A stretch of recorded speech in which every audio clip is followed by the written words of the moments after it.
Magandang araw mga ka-farmers. Update tayo dito sa ating ampalaya. Bari fertilization guide tayo ngayon dito sa ating mga tanim na ampalaya. Medyo umaraw-araw na. Ayun yung itsura ngayon.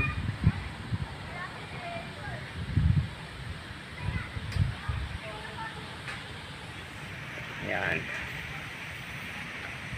Bali abono tayo. Yan, pakain tayo ng ampalaya natin.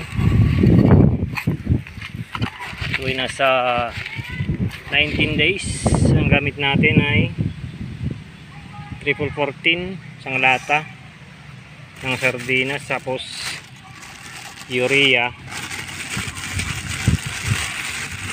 Ayaw ako ni urea. Isang lata rin guys.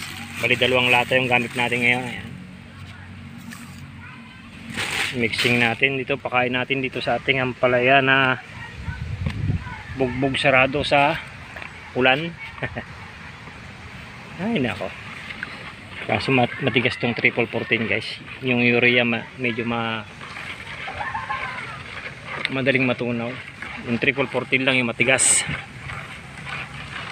Tapos meron pang medyo maliliit. Ayan. Tapos meron ng maliliit na bunga.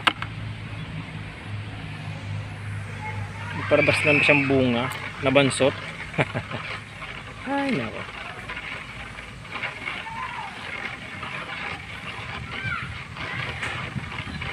Abuno rin sana tayo ng talong, kaso wala tayong tubig ngayon. Isang timbalang tong, dalawang timbalang. Nakabukas kasi yung ilog. Kasi kahapon ang tindi ng ulan kahapon. Bali 2 days na napakatindi ang ulan, hangin. Ayan, haluin mabuti. Ito yung pinapang durog ko dun sa 14 kasi matigas. Dinidiin ko sa ilalim para madurog siya. Ito yung nakapaganda kasi nga baka bukas tayo makapag-apply ng fertilizer dun sa talong. Dito muna sa ating ampalaya kasi konti lang to, 2 row lang. Yung naitanim natin sa tabi ng sitaw. Ayan, sitaw natin, string beans. Medyo napabayaan na natin itong ampalaya. Busy kasi tayo dun sa paggawa ng trellis sa sitaw natin. Yan yung gamit natin, 14 saka urea. Pakain natin dito sa ating ampalaya. Tapos ang pagdilig ay isang lata kada puno. Pwede pa sa puro yan guys. 2 lata pa lang yung ginamit natin. Isa-isa lang yung pagdilig. Yan, itsura. Tapos mayroon tayong pipinong F2 sumubo.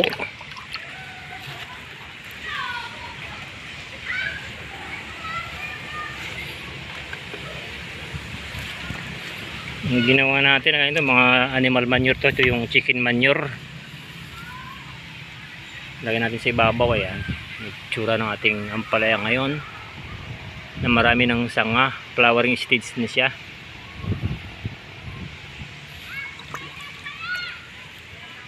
Pero iba maliliit pa kasi nga matindi yung mga pinagdaanan.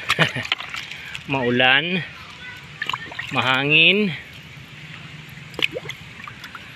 Yan, medyo bumaba na siya. Di pa kompleto itong trellis natin. Bali kada puno pa lang yung nilagay natin ang tali. Inuuna natin yung sitaw. Tapos may namatay. Ay nako. Yan yung itsura ngayon ng ampalaya. Update lang tayo. Pakain tayo dito 14. Ang interval ng pakain natin dito ay every 4 days. May 2 pang sanga. Medyo maganda naman yung bulas. Tapos gumagapang na yung iba dun sa lupa. Kasi nga busy tayo dun sa sitaw. Paglagay ng mga trellis ng sitaw natin. Yan, mahaba na to guys. Ay, itsura.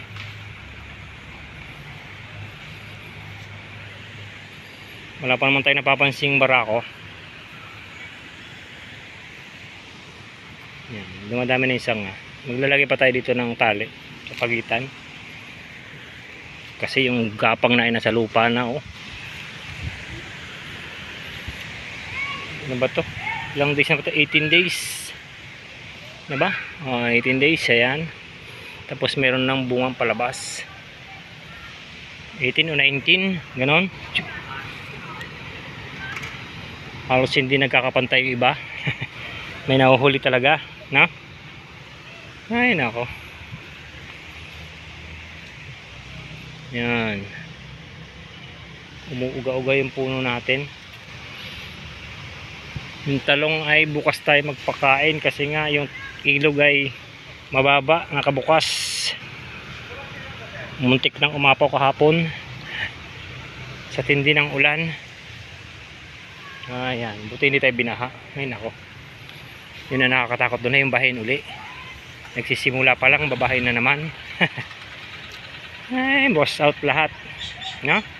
Update lang tayo dito sa ating ampalaya. Ayan, itsura ng ampalaya. Ito ay mistisa, no?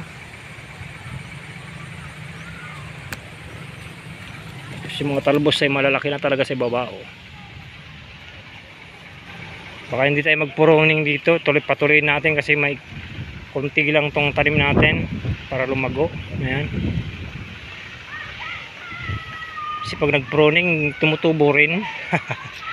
Ay nako, part dito medyo maliliit pa. Ito yung ampalaya na tumanda sa seedling tray. Tapos yung iba ay hindi na. Ayan, may bunga na guys. Ayan, labas ng bunga, oh. Ginawa natin, pinatraktor natin yung lupa, yung plant preparation natin. Tapos naglagay tayo ng chicken manure bago tayo nagtanim, ano. Importante yung organic na chicken manure, animal manure, para dun sa pagtatanim bago tamnan, ano, para yung pagbulas ay maganda, makatipid tayo sa abono. Sa ganyang edad ay may lumalabas ng mga bunga. Ay nako, may lumalabas ng bunga, ayun. Na-update lang tayo dito. Fertilization guide na rin, ano, ating ampalaya, paano mag-abono ng flowering stage na ampalaya, no? Yan lang. Thank you.